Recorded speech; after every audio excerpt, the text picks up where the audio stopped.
In this video, we'll walk you through the assembly process of the SuperHandy Explorer Mobility Scooter. Unbox the package and remove all the contents from the box.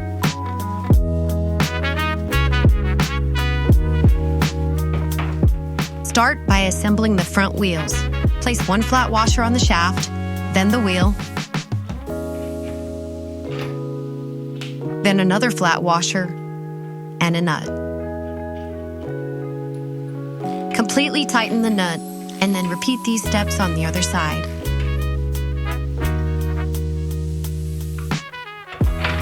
Once both wheels are secured, let's assemble the LED light.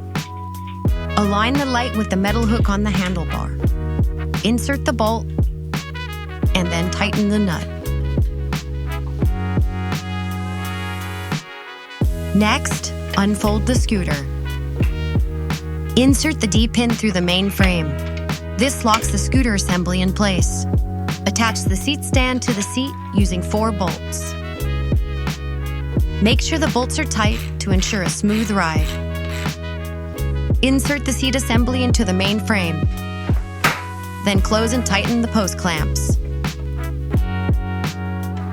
After charging, install one of the included batteries into the main battery housing and keep the spare in the underseat storage container. Adjust the handlebar to your desired angle and height. Lastly, install the front basket. You're now ready to ride.